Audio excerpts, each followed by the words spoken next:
Hello my dear ढेंचैक रापचे कॉम्यंस, कैसे हैं यार आप सब? उम्मीद है सब होंगे मस्त बिंदास झकास। तो इस उम्मीद के साथ चलो भाई शुरू करते हैं आज की ढेंचैक रापचे की क्लास। तो निको भैया है आज क्या खास लाए हैं? तो देखो आज मैं आप सभी के लिए लेक्चर नंबर 5 लेके आ गया हूँ। 5वां लेक्चर है आज अपना। अच्छा एक चीज बता दूं आपको, बड़ा इंपॉर्टेंट लेक्चर है। आज से हम वो एंट्रीज करना सीखेंगे जो कि आपको एडमिशन में, रिटायरमेंट में, डेथ में भी कहीं ना कहीं इस्तेमाल जरूर होने वाली है। यानी कि आज जो हम एंट्रीज करने वाले हैं वो आगे चलकर डिसोल्यूशन तक के चैप्टर में कहीं ना कहीं पक्का इस्तेमाल होंगी नहीं। तो आज की क्लास को ध्यान से करना है, जरूरी है। एपी आशीष, चलो अब स्टार्ट करते हैं ना। रौनक इंजन, मैंने काफी नाम ले लिए। चलो भैया जी, तो भैया अबाउट चेंज इन पीएसआर हमें करना था, कल हम नहीं कर पाए तो आज करेंगे। और प्लीज थोड़ा सा ध्यान दीजिएगा, है ना। अपने को थोड़ा स्पीड बढ़ानी पड़ेगी यार, है ना। आप लोगों को भी मेरे साथ स्पीड बढ़ानी पड़ेगी वरना आप पीछे रह जाएंगे। तो revaluation account, accounting treatment of different items, ये सब हमें आज करना है, ठीक है जी। तो कल वाला भी करेंगे और आज वाला भी करेंगे। हिंदी में पुनः मूल्यांकन खाता और विभिन्न मदों का लेखांकन उपचार, ये सब हमें यहाँ पर सीखना है भैया जी। मैंने कहा हाँ जी बिल्कुल सीखना है। तो मगर उससे पहले कुछ होमवर्क की बातें हो जाए। तो if partners capital account are fixed, अगर पार्टनर्स कैपिटल अकाउंट फिक्स्ड है और सैलरी पेबल टू पार्टनर है, ठीक है जी। पार्टनर्स कैपिटल अकाउंट क्या है? फिक्स्ड है और सैलरी जो है वो पेबल टू पार्टनर होगी, तो कहां पर आएगी भैया जी? तो हमें पता है कि ये पार्टनर्स कैपिटल अकाउंट है, तो कैपिटल अकाउंट में तो नहीं आएगी। पार्टनर्स करंट अकाउंट में क्रेडिट साइड पर आती है सैलरी, बाय सैलरी, है ना। तो भैया जी on the credit side of partners current account, क्योंकि फिक्स्ड मेथड है ना, फिक्स्ड मेथड है। अगर ये फिक्स्ड नहीं लिखा होता तो हम मानते कि फ्लक्चुएटिंग मेथड है और फिर हम उस हिसाब से लिखते। तो साझेदारों के चालू खाते के क्रेडिट पक्ष में आएगी, ठीक है जी, ओके। फिर which account are open when capital are fixed, कौन से अकाउंट ओपन होते हैं जब कैपिटल फिक्स्ड होती है? तो कैपिटल और करंट दोनों अकाउंट ओपन होते हैं भैया जी। सिंपू है ये, सिंपू है, नहीं मिलता हमको कोई पिंपू है, पिंपू है जी हाँ बिल्कुल सही बात है। फिर फॉर्मिंग ऑफ पार्टनरशिप डीड, अगर आप एक डीड फॉर्म करते हो तो क्या ये मैंडेटरी है? मैंडेटरी इन राइटिंग है, नॉट मैंडेटरी है। तो ध्यान रखिएगा डीड जरूरी नहीं है, तो नॉट मैंडेटरी। डीड बनाना कोई जरूरी नहीं है। हमने पढ़ा हुआ है कि in the absence of deed भी हो सकता है, लेकिन लेकिन लेकिन ध्यान से सुनना, डीड बनाना जरूरी नहीं है, लेकिन पार्टनरशिप एग्रीमेंट में एग्री होना जरूरी है, ठीक है जी, है ना। कि भैया जी हाँ हम लोग पार्टनर हैं। डीड के अंदर उसके पॉइंट्स भी होते हैं, है ना। 20 पॉइंट्स हमने पढ़े थे, तो 20 पॉइंट्स भी होते हैं। तो वो तो आप बनाओगे तो भी ठीक है, नहीं बनाओगे तो भी ठीक है, लेकिन पार्टनरशिप में जो एग्रीमेंट है वो होना जरूरी है कि हाँ हम लोग पार्टनर्स हैं। वो चाहे ओरली बोल लो चाहे आप लिखित बोल लो, तो ओरल और रिटन दोनों, है ना। तो ध्यान रखना एग्रीमेंट होना जरूरी है, जरूरी है कि डीड हो। डीड और एग्रीमेंट अलग अलग है। एग्रीमेंट कि हम दोनों पार्टनर्स हैं, हम एग्री करते हैं, ठीक है जी। पर डीड क्या है कि हर पॉइंट पे क्या क्या है, इंटरेस्ट ऑन लोन कितना होगा, इंटरेस्ट ऑन कैपिटल कितना होगा, तो ये मैंडेटरी नहीं है। लेकिन पार्टनरशिप एग्रीमेंट तो मैंडेटरी होता है, एग्री होना जरूरी है। और ये रिटन और ओरल दोनों चलता है। अच्छा डीड ऑलवेज रिटन होती है, क्योंकि कई बच्चों को ये डिफरेंस नहीं पता होता। भाई सही बता रहा हूं मैं, कई बच्चों को ये डिफरेंस नहीं पता होता। तो ऑलवेज रिटन। अच्छा वो एक्ट कौन सा था याद है आपको? स्टैंप कौन सा एक्ट होता था भैया? जरा स्टैंप एक्ट का सेक्शन बताना।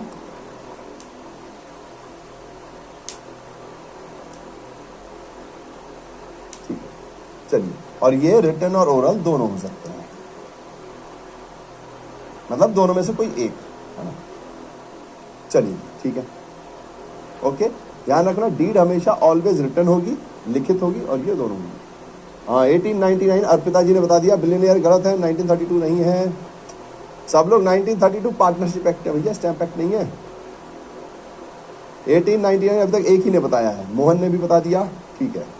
स्टैंप एक्ट 1872 नहीं है, 1899 है, ठीक है। ध्यान रखना पार्टनरशिप एक्ट इज अलग, स्टैंप एक्ट इज अलग, और 1872 आपका कॉन्ट्रैक्ट एक्ट है। कॉन्ट्रैक्ट एक्ट जिसके अंतर्गत कौन कॉन्ट्रैक्ट कर सकता है, ये है। तीनों एक्ट आपको ध्यान रखने हैं, ठीक है, ध्यान रखने। चलिए now for the firm interest on capital, भैया जी अगर फर्म है तो इंटरेस्ट ऑन कैपिटल क्या है, इसको पे करते हैं पार्टनर्स को, तो इनके लिए ये एक तरीके का लॉस होती है ना, खर्चा होती है। इंटरेस्ट ऑन ड्रॉइंग क्या होती है, income. Interest on drawing firm को मिलती है पार्टनर्स से, ठीक है जी, तो वो तो हमारे लिए इनकम होती है।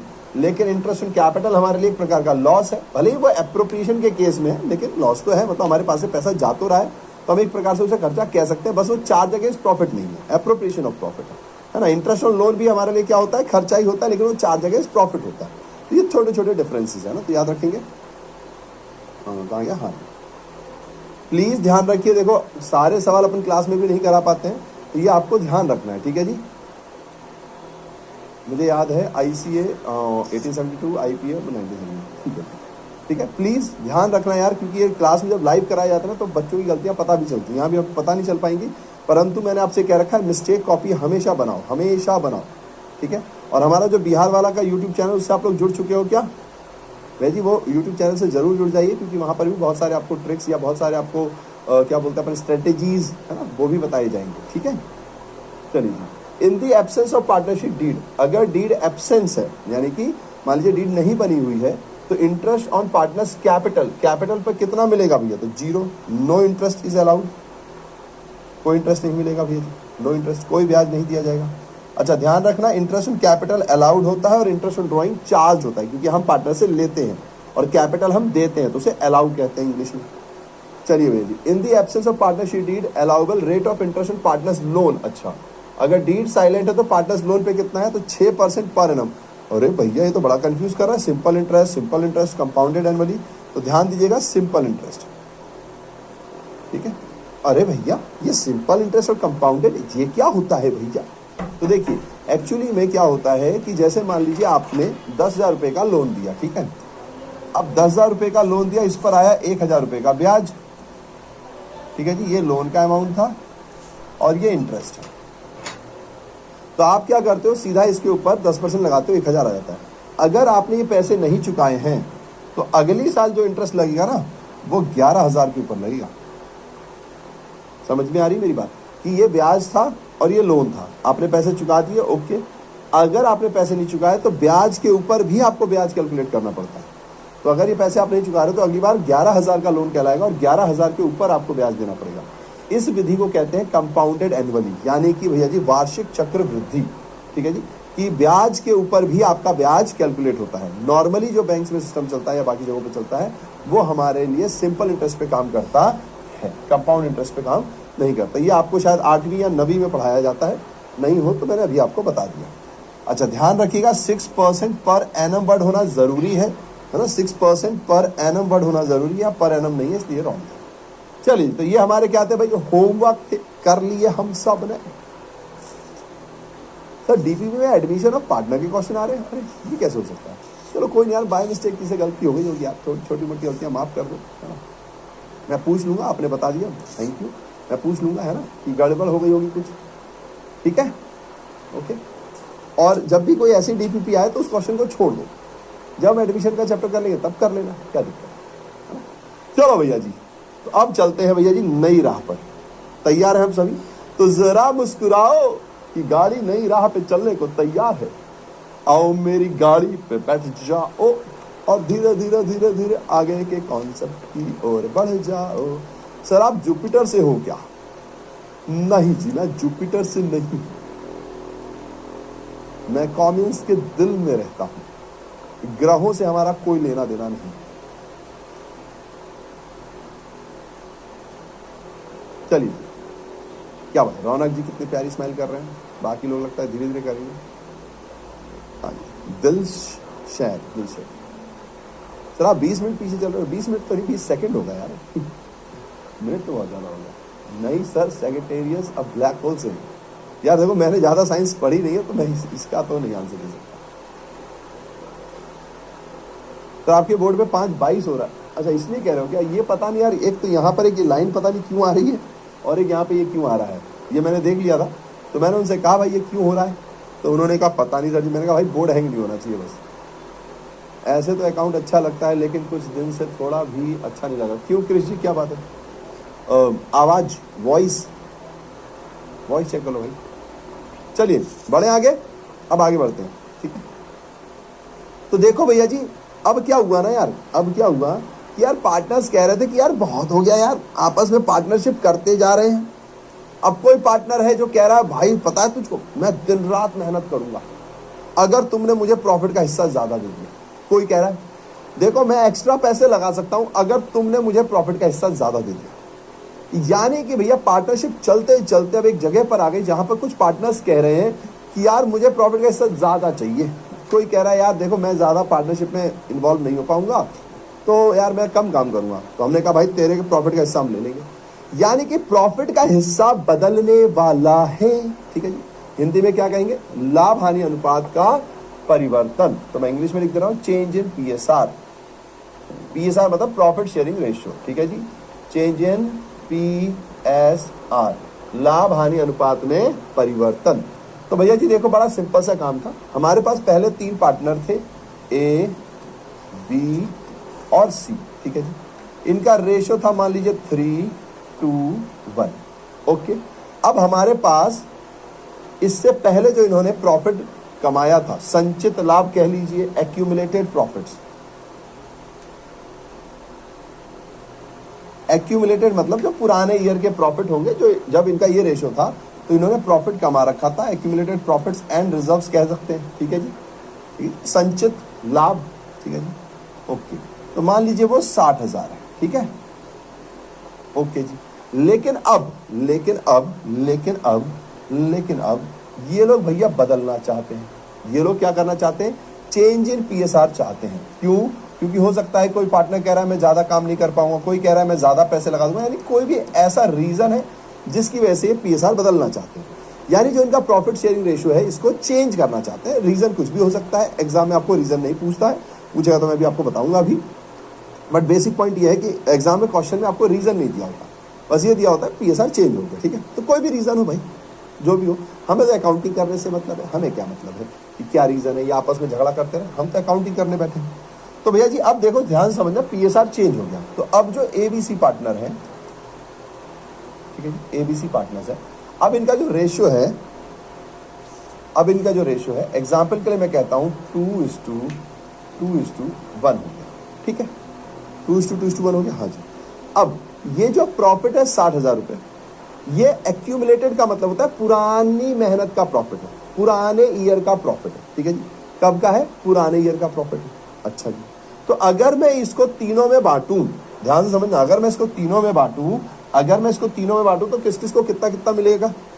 तो भैया जी ए को मिलेगा 30,000, भैया बी को मिलेगा 20,000 और सी को मिलेगा 10,000।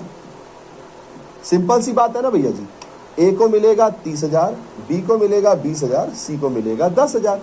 अगर मैं इसको बांट दूं, अब क्या होता है भैया जी, अगर आप बांट दोगे तो एंट्री क्या होती है? याद है आपको बांटने की एंट्री क्या करते थे अपन? ये मेरा प्रॉफिट है ना, ये मेरा प्रॉफिट है। प्रॉफिट क्रेडिट इन नेचर होता है, पता है ना, liability capital revenue credit in nature होती है। अब ये प्रॉफिट मैं पार्टनर को देने वाला हूं,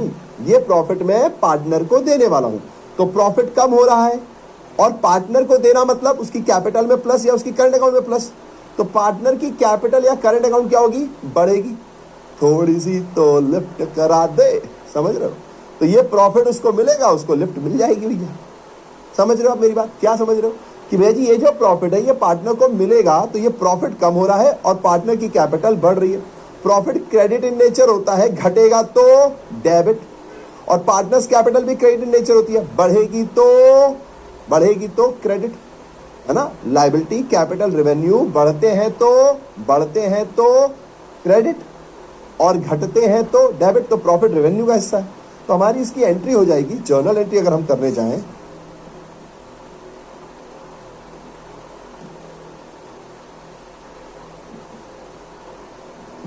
तो क्या एंट्री हो जाएगी भैया हमारे पास? एंट्री हो जाएगी profit and loss account debit,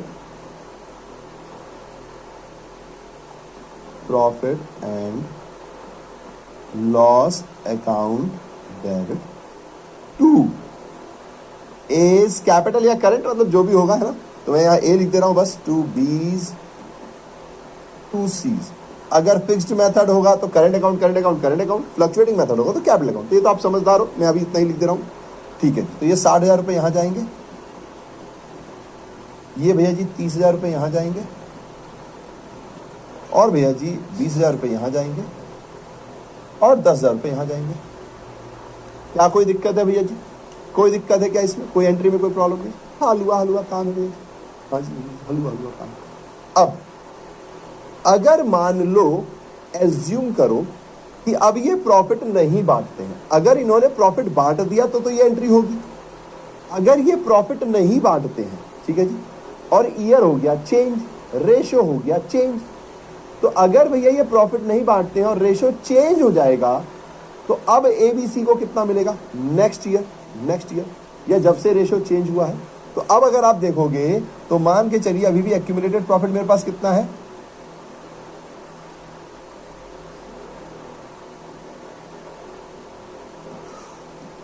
वो है मेरे पास 60,000। लेकिन क्योंकि रेशो नहीं बदला, तो भैया जी अब ए को कितना मिलेगा, बी को कितना मिलेगा, और सी को कितना मिलेगा, बता दीजिए जरा, निकाल दीजिए जरा भाई, आज दिखा दो अपना जलवा, कॉमियंस दिखा दो अपना जलवा। 24, 24, 12, क्या बात है, रोहित जी ने फटाफट निकाल दिया। तो मैं यहां लिख दूं भैया जी, ए को 24,000, बी को 24,000, ठीक है जी, और सी को भी भैया 24,000 नहीं, सी को भैया 12,000, ठीक है जी, बिल्कुल सही। तो यार एक प्रॉब्लम नहीं दिख रही आपको, एक प्रॉब्लम नहीं दिख रही है कि बड़ी नाइंसाफी है, बड़ी नाइंसाफी है।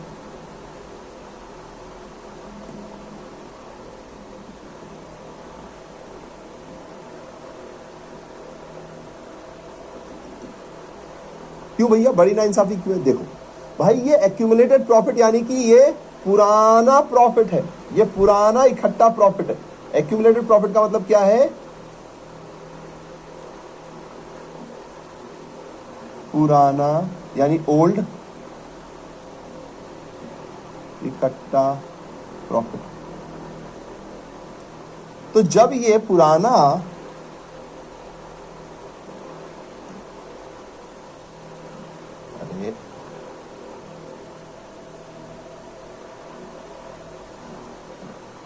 अब अगर ये पुराना इकट्ठा प्रॉफिट है तो पुराने पार्टनर के हिस्से में पुराने पार्टनर को मिलना चाहिए ना भाई। समझ रहे हो मेरे कहने का मतलब कि भैया अगर ये पुराना प्रॉफिट है तो पुराने पार्टनर को पुराने हिस्से में मिलना चाहिए, क्योंकि जैसा प्रॉफिट शेयरिंग रेशियो होगा वैसे ये लोग पहले काम करते होंगे। अब ये लोग डिसाइड कर रहे हैं कि आगे चल के हो सकता है कोई कम काम करे, कोई ज्यादा काम करे, कोई ज्यादा पैसा लगाए, कोई कम पैसा लगाए, कुछ भी रीजनिंग हो, अब वो प्रॉफिट चेंज होने वाला है। तो जब वो प्रॉफिट चेंज होने वाला है तो नए प्रॉफिट को नए रेशियो में बांटोगे ना। ये तो पुराना प्रॉफिट है, पुराने रेशियो में बंटना चाहिए। हाँ जी बिल्कुल सही बात है। तो अगर मैंने गलती से प्रॉफिट नहीं बांटा, अगर मैंने गलती से पुराने प्रॉफिट को पुराने रेशियो में नहीं बांटा, तो आगे चलकर किसी को फायदा हो जाएगा। जैसे कि देखिए, ए को पहले मिल रहे थे एज गेन, है ना। ए को कितना गेन हो जाएगा भैया? ए को सॉरी गेन नहीं होगा, ए को तो लॉस हो जाएगा, एज लॉस। कैसे? अगर मैं पुराने रेशो में बांटता तो ए को 30,000 मिलता, नए रेशो में बांट दिया तो ए को 24 मिल रहा है। तो 30K minus 24K equals to 6K। थोड़ा सा रोने वाली शक्ल बना देता हूं उसकी, देख रहे हो बेचारा कितना दुखी हो गया। ठीक है जी, ओके। फिर अब बी की बारी। तो बी को फायदा हुआ कि नुकसान? भैया बी को तो फायदा हो गया, पहले 20 मिल रहे थे अब 24 मिल रहे हैं, तो बी को हो गया भैया जी गेन। और कितना हो जाएगा भैया जी? तो 20K minus 24K equals to minus 4K। लेकिन माइनस 4K का मतलब इसको फायदा हो रहा है ना, ये फायदा वाला है, ध्यान रखना। ये मत सोचना भैया माइनस वाला तो लॉस होता है, कई लोग ये दिमाग में बैठाते हैं कि माइनस वाला तो लॉस होता है। यहाँ माइनस इसलिए हो रहा है क्योंकि पुराना कम था, नया ज्यादा है, तो इसको एक्स्ट्रा मिल रहा है ना, तो उस वजह से यहाँ पे माइनस आ रहा है। लेकिन ये है एक्चुअली में क्या है? गेन है। तो इसको थोड़ा मुस्कुराता हुआ बना देते हैं।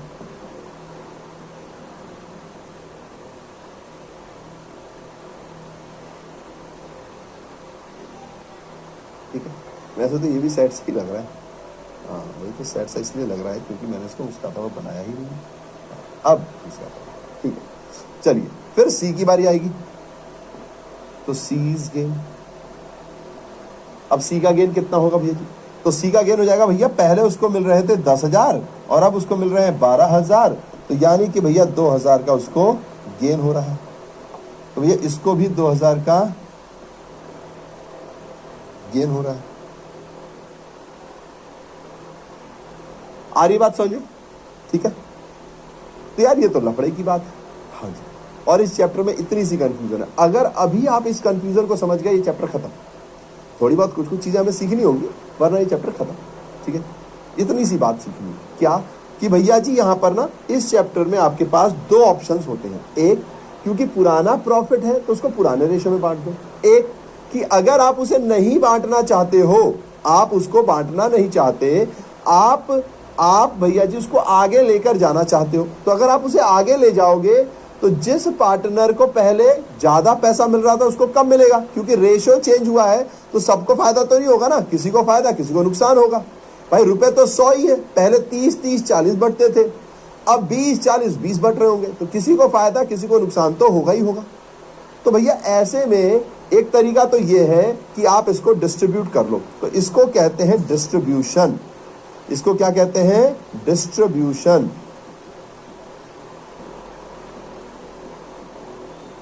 इसको क्या कहते हैं? डिस्ट्रीब्यूशन। ठीक है जी। अब भैया अगर आप डिस्ट्रीब्यूट नहीं करना चाहते तो एक और ऑप्शन आपको दिया गया है, वो है भैया जी कि आप इसे आगे फॉरवर्ड तो कर लो, लेकिन अगर आप आगे फॉरवर्ड करते हो तो एक प्रॉब्लम है कि एक पार्टनर जिसको पहले ज्यादा पैसे मिलने चाहिए थे अब कम मिलेंगे। तो भैया वो कहेगा मैं तो नहीं कर रहा चेंज प्रॉफिट शेयरिंग रेशियो, मैं क्यों करूं change? Profit sharing ratio change करने पर तो मेरा हिस्सा ये बी और सी ले जा रहे हैं। तो रिसर्चर ने कहा यार ये बात तो सही है, तो इसलिए उन्होंने एक छोटा सा कॉन्सेप्ट समझाया। यार देखो अपन एडजस्टमेंट एंट्री करते थे, हमने कहा कब करते थे? अरे पास्ट एडजस्टमेंट में जब कोई गलती हो जाती थी तो एडजस्टमेंट एंट्री करते थे। उसने कहा हाँ करते थे, तो बस वैसी ही एक एंट्री डाल देते हैं। भाई देखो ए देखो तुमको आगे चल के लॉस होने वाला है 6,000 रुपये, ठीक है, और बी और सी को आगे चल के फायदा होने वाला है। तो एक काम करते हैं भाई, ये पुराना प्रॉफिट था, पुराने हिस्से में बंटना चाहिए, तो ए को ज्यादा पैसा मिलना चाहिए। तो भैया जिन लोगों को एक्स्ट्रा पैसा मिलने वाला है वो ए को दे दे। तो अब बी अपने हिस्से में से 4,000 रुपए ए को देंगे, सी अपने हिस्से में से 4,000 रुपए ए को देंगे। तो देखो बी का कैपिटल डाउन, सी का कैपिटल डाउन। क्यों? क्योंकि अपने कैपिटल में से पैसा निकालेंगे और किसको देंगे? ए को देंगे। तो बी और सी की कैपिटल डाउन और ए की कैपिटल अप, ए की कैपिटल अप। हाँ जी भैया जी, तो एंट्री क्या हो जाएगी भैया जी? तो एंट्री हो जाएगी यहां पर, देखो बहुत सिंपल सी एंट्री है। बीस कैपिटल या करंट अकाउंट, सीज कैपिटल या करंट अकाउंट, वो तो क्वेश्चन के ऊपर डिपेंड करता है। Debit to as capital account या करंट अकाउंट, ठीक है जी। तो मैं यहाँ कैपिटल करंट लिख नहीं रहा हूँ, वो क्वेश्चन के हिसाब से डिपेंड करेगा। तो 4,000, 2,000 और 6,000, इसी चीज को बोला जाता है एडजस्टमेंट एंट्री। इसको क्या बोलते हैं? Adjustment entry. क्या बोलते हैं? Adjustment entry.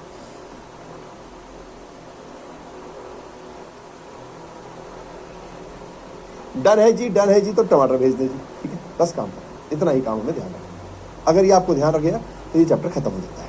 ठीक है जी, चलिए अब बात ये आती है कि भैया एक बात बताओ, ऐसा काम क्या हमें बार बार करना पड़ेगा? बार बार हम पहले ओल्ड रेशो में बांटेंगे, फिर न्यू रेशो में बांटेंगे, फिर देखेंगे कि किसको फायदा हो रहा है किसको नुकसान हो रहा है, फिर हम ये एंट्री डालेंगे। ये तो बड़ा लंबा प्रोसीजर हो गया भैया कि पहले पुराने रेशो में बांटो, फिर नए रेशो में बांटो, फिर देखो किसको फायदा किसको नुकसान हो रहा है, फिर एंट्री करो। कोई शॉर्टकट मेथड है क्या? कोई शॉर्टकट मेथड है कि हमें ये जो आंसर आप निकाल रहे हो वो चुटकी बजाई के आ जाए या थोड़ा कम टाइम में आ जाए? तो हमने कहा हाँ जी बिल्कुल है। तो रिसर्चर्स ने थोड़ी सी मेहनत की और रिसर्चर्स ने मेहनत करके एक तरीका निकाला। रिसर्चर ने क्या किया? मेहनत कर कर एक छोटा सा तरीका निकाला। तरीका क्या था भैया? आओ देखें। तरीका क्या था भैया? आओ देखें जरा।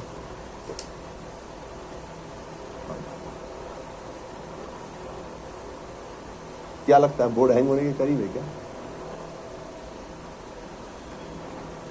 पता नहीं, ये प्रॉब्लम लगी रही थी मुझे। और यहां से देखो अब लाइन हट गई, देख रहे हो आप, डर लगता है फिर ऐसे में। चलिए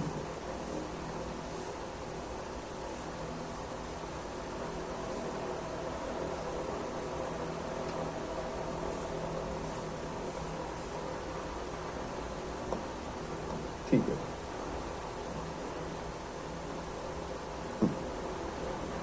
तो भैया शॉर्टकट तरीका क्या हुआ? शॉर्टकट तरीका हुआ कैलकुलेशन ऑफ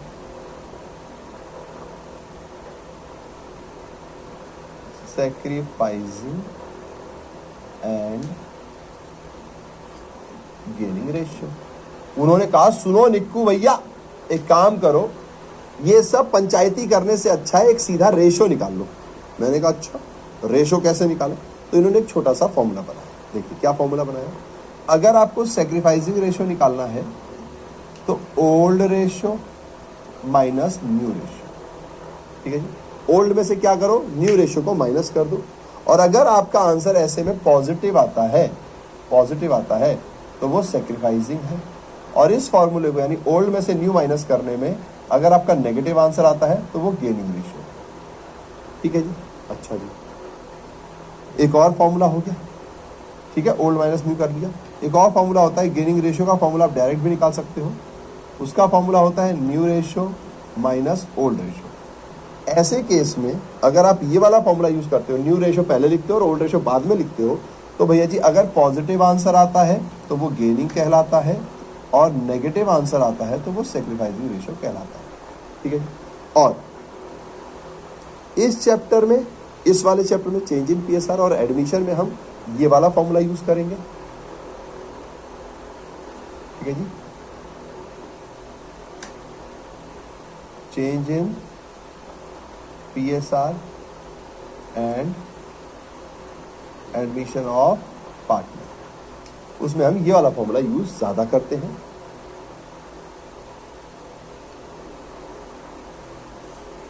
ये वाला फॉर्मूला रिटायरमेंट एंड डेथ में ज्यादा यूज होता है, ठीक है। तो इतना आप याद रख सकते हो। तो भैया फॉर्मूला जरा इस्तेमाल भी करना सिखा दो ताकि झंझट खत्म हो जाए। तो आइए करते हैं। जैसे अब देखो, मुझे नहीं पता कि ए को बेनिफिट हो रहा है कि लॉस हो रहा है, मुझे ये पता है कि ए का ओल्ड रेशियो ये रहा, न्यू रेशियो ये रहा। तो अगर ए का गिने तो ए 3, 2, 5 और 1 6, तो 3/6। तो ये देखो ए का हिस्सा आ जाएगा। Old minus new ratio follow करूंगा मैं, तो 3/6, 3/6, कोई दिक्कत नहीं है। मैंने क्या किया, old minus new ratio. Change in PSR और एडमिशन में हम ये वाला फॉर्मूला यूज करते हैं, रिटायरमेंट एंड डेथ में हम ये वाला फॉर्मूला यूज करते हैं, ठीक है जी। तो अभी हमें फॉर्मूला यूज करना है। तो ओल्ड रेशियो पहले लिखा, उसमें से न्यू रेशियो माइनस कर दिया। तो ये देखो 3, 2, 1 था, तो 3/6। अब न्यू रेशियो क्या है, 2, 2, 1, तो 2 और 2 4 और 1 5, तो 2/5। तो माइनस कर दो इसमें से 2/5। अब आप इसको निकाल लो। आप लोगों को एलसीएम निकालना आता है? आप लोगों को एलसीएम निकालना आता है? एलसीएम निकाल लीजिए आप। तो यहां पर आ जाएगा 6 और 5 30, आपका एलसीएम हो जाएगा। फिर 5 3 जा 15 और ये 6 2 जा 12, ये हो जाएगा 3/30, ठीक है। कितना आ गया, 3/30। फिर भैया जी बी की बारी, तो उसका था 2/6 माइनस 2/5, तो ये 10 माइनस, तो ये माइनस 2/30 हो जाएगा। ऐसे ही आपका सी का आएगा। सी का था भैया 1/6 और 1/5, तो ये 5 और ये 6, तो ये माइनस 1/30 हो गया। अब हमने फॉर्मूला कौन सा यूज किया है, old ratio minus new ratio, old ratio minus new ratio, यही वाला फॉर्मूला यूज किया है ना अपन ने। तो भैया जी old ratio minus new ratio वाला जब आप फॉर्मूला यूज करते हो तो हमें बताया गया है कि अगर पॉजिटिव आंसर आता है तो वो सैक्रिफाइजर है, यानी ए का आंसर पॉजिटिव है तो ये क्या है, सैक्रिफाइजर।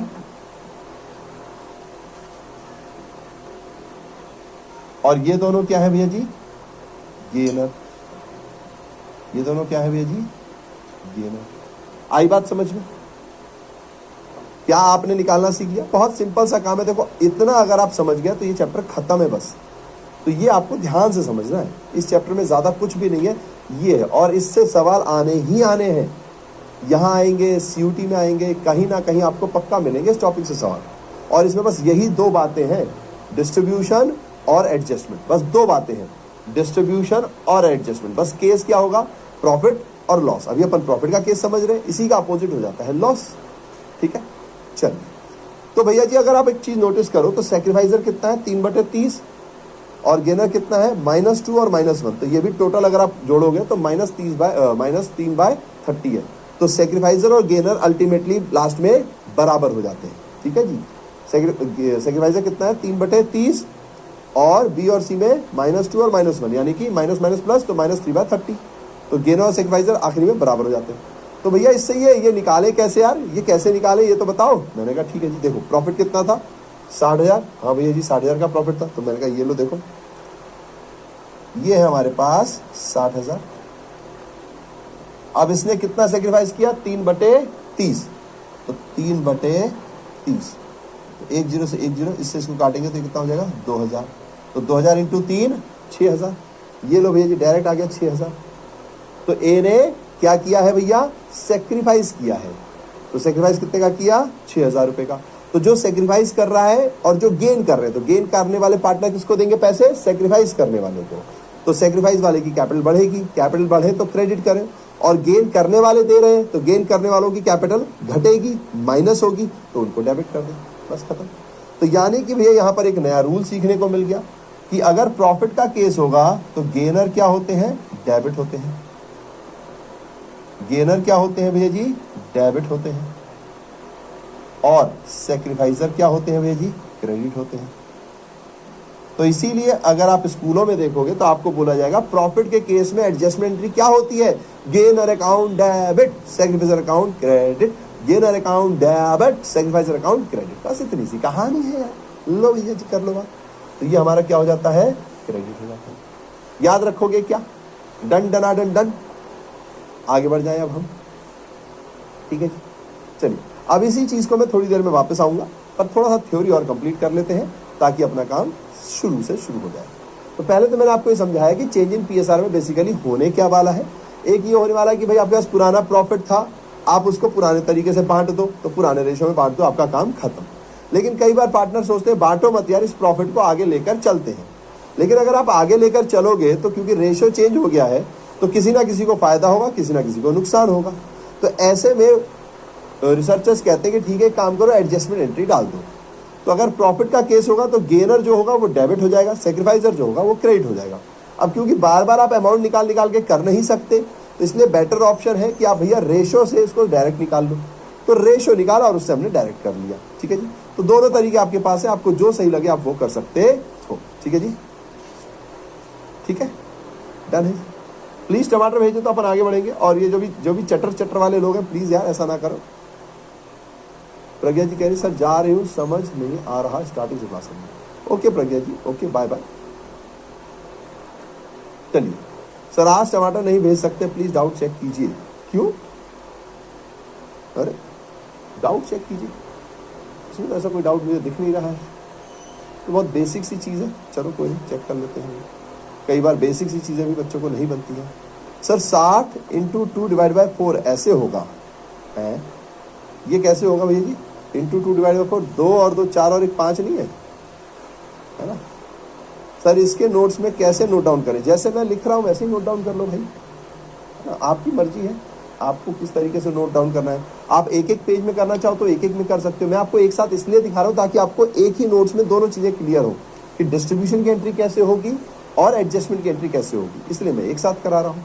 ठीक है, अच्छा सर समझ नहीं आया, एक बार और रिपीट कर दीजिए। करता हूँ जी, old ratio minus new ratio दोबारा समझा दीजिए। अरे इसमें तो समझाना ही ना, पुराने रेशो को नए रेशो से माइनस करना है। पुराना रेशो ये है 3:2:1, तो 3 और 2 5 और 1 6, तो 3/6, 2/6, 1/6। नया रेशो ये रहा, ये क्वेश्चन में मैंने माना है। आपको जब क्वेश्चन मिलेगा उसमें कुछ और मिल सकता है। 2/2 और 2 4 और 1 5 है, तो 2/5, 2/5, 1/5 यार, ये तो बेसिक वाला पॉइंट हो गया ना।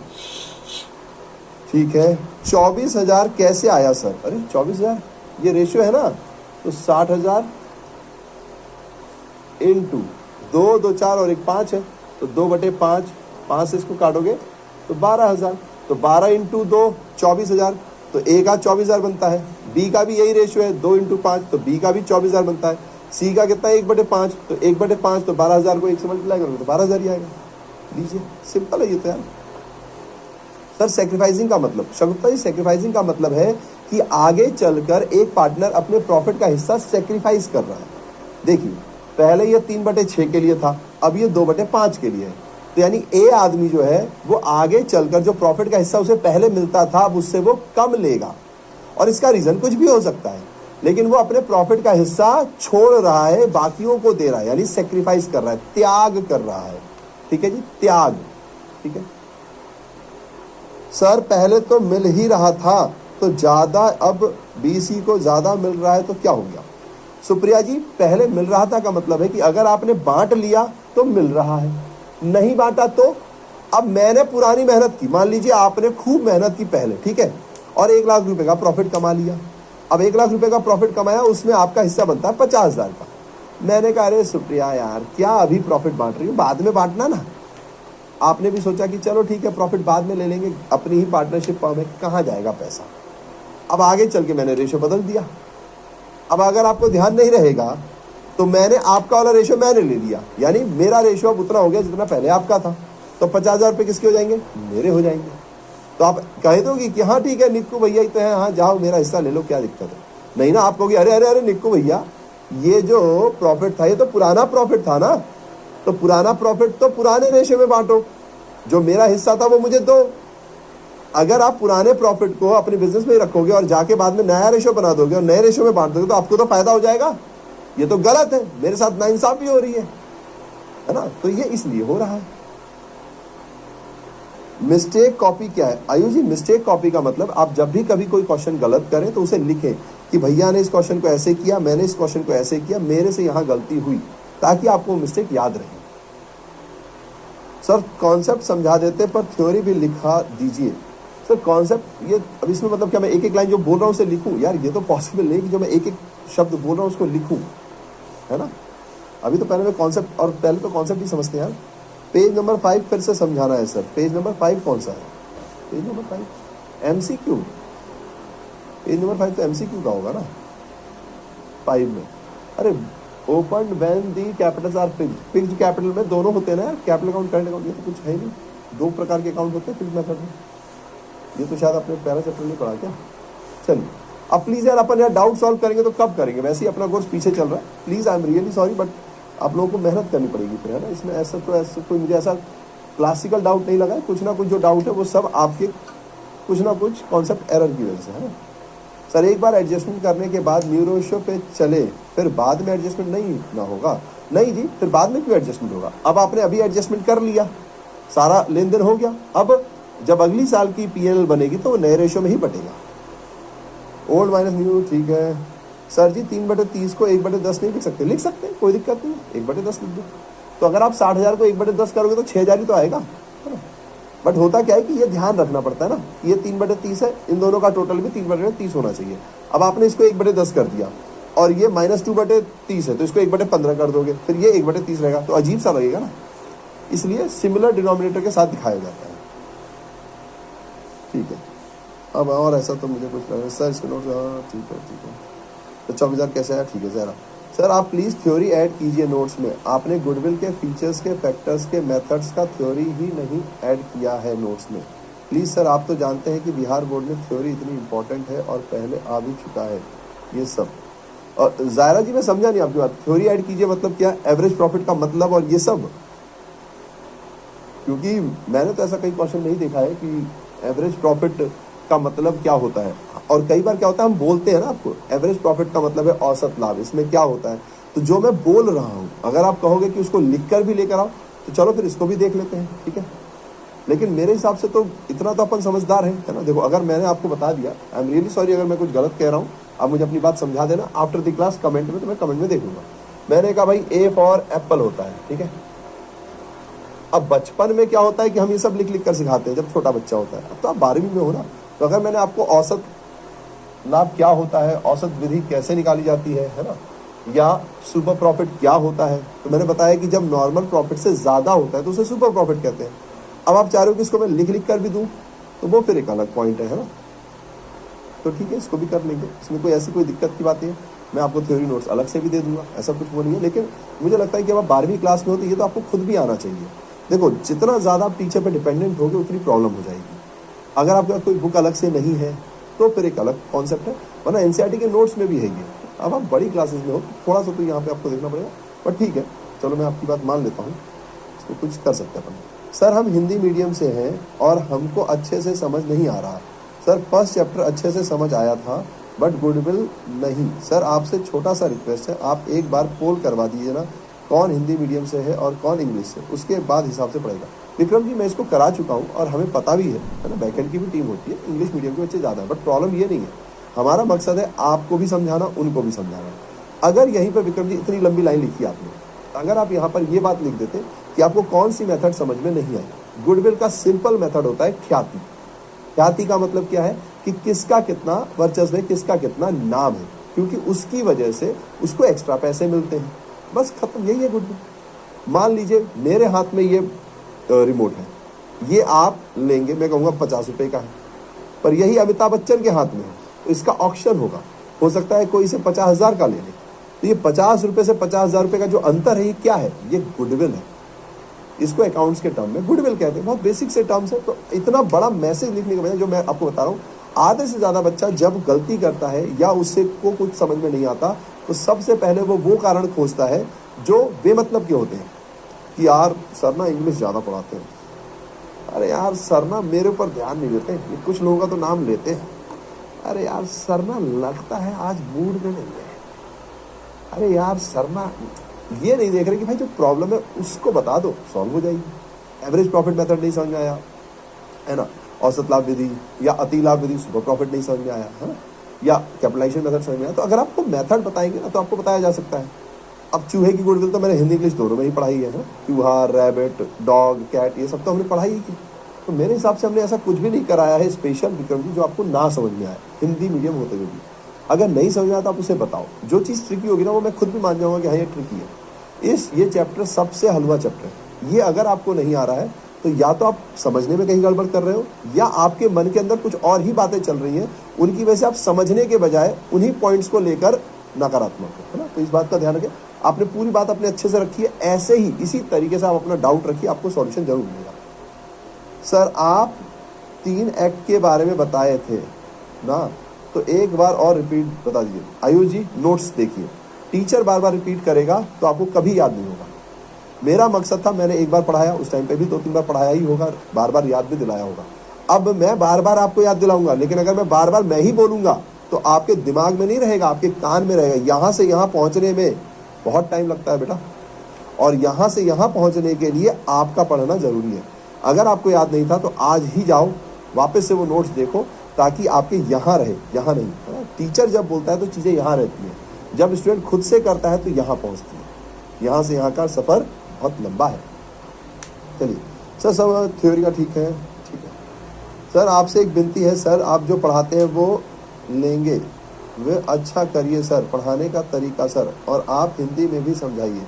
और सर हम लोग हिंदी मीडियम से हैं, हम लोगों के प्रिपरेशन हिंदी में ही आएगा, और आप शुरू से जो पढ़ा रहे हैं वो हमको नहीं समझ आया। कल विजय सर गुडविल पढ़े हैं, हमको समझ आ गया है, और सर इतने दिन आए पढ़ रहे हैं, हमें कुछ समझ नहीं आया। सर पढ़ाने का तरीका बदलेगा सर, इस पर कोई स्कैन नहीं लेंगे तो हम अलग शहर से संपर्क कर लेंगे। प्रियतम जी यार ये तो फिर गड़बड़ बात हो जाएगी, है ना। अगर आप इस मानसिकता के साथ हैं तो फिर तो बहुत गड़बड़ हो जाएगी, है ना। इससे हम कुछ नहीं कर पाएंगे। इससे फिर क्या होगा ना कि जो बच्चे मुझसे प्यार करते हैं, फिर मैं उनसे बोलूँगा बताओ क्या मैं अच्छा नहीं पढ़ा रहा, बताओ ऐसा, बताओ वैसा। ये सब नौटंकियाँ बंद कर दो बेटा, दूध के दांत आए हैं आपके, पढ़ाई पे फोकस करना है। अगर आपसे कोई चीज़ समझ में नहीं आई आप बताओ। ये हिंदी प्लस इंग्लिश दोनों मीडियम का बैच है।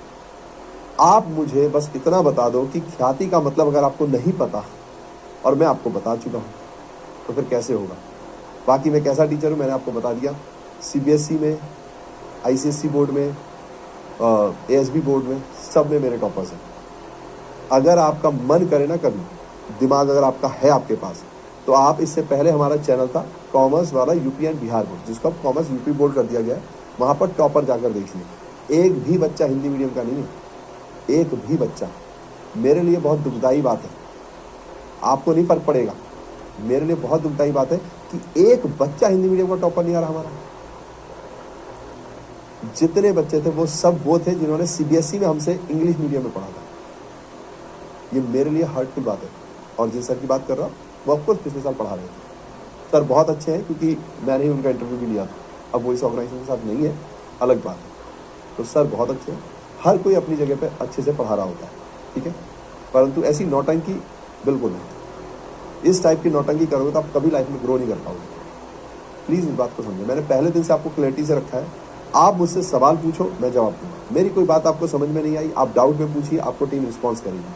अगर वो रिस्पॉन्स सही नहीं है तो मुझे बताइए, लेकिन ये नौटंकी करनी है तो घर जाओगे, है ना। आप पढ़ने के लिए नहीं आए, ठीक है। चलिए अब मुद्दे की बात को वापस लौटाते हैं। ये जरूर आप कह सकते हो कि यार हमारे लिए भी ये मुश्किल है, हमने भी इससे पहले कभी 2 लैंग्वेज में बैच नहीं पढ़ाया, हमें नंबर ऑफ क्लासेस उतनी ही मिली है, लेकिन हमें इंग्लिश भी पढ़ाना है, हिंदी भी पढ़ाना है। हम इंग्लिश भी समझा रहे हैं, हिंदी भी समझा रहे हैं, नोट्स इंग्लिश में भी है, हिंदी में भी है। बट मैं लिखूंगा तो यहाँ इंग्लिश में ही, क्योंकि अगर मैं इंग्लिश में लिखूँ, हिंदी में लिखूँ, तो एक काम को 2 बार तो नहीं कर सकते। और मैंने आपको साफ साफ समझाया है कि हिंदी मीडियम वालों से मेरी एक छोटी सी रिक्वेस्ट है कि बेटा 12वीं के बाद कहाँ जाओगे तुम, कम से कम बुद्धि में ये बात तो रखो, 12वीं के बाद कहाँ जाओगे तुम, या फिर तुम गवर्नमेंट एग्जाम में जाओगे। तो गवर्नमेंट एग्जाम में तो ये सब आना ही नहीं है, तो बात ही खत्म होगी। गवर्नमेंट एग्जाम में तो गवर्नमेंट के टाइप के सवाल आएंगे, तो वहाँ तो हिंदी इंग्लिश में आप हिंदी में भी एग्जाम दे सकते हो। लेकिन इसके बाद अगर आप सीए करने जाओगे, इसके बाद आप सीयूटी देने जाओगे, तो वहाँ इंग्लिश मीडियम ही मिलने वाले हैं अक्सर लोग। तो कब तक ये भाषा का विवाद बना के बैठे रहोगे यार। कभी तो भाषा से ऊपर भी उठो, कभी तो ज्ञान की भी बात होगी, ठीक है। तो प्लीज़ इस बात को ध्यान रखें, नौटंकी करने का कोई सेंस नहीं बनता, ठीक है।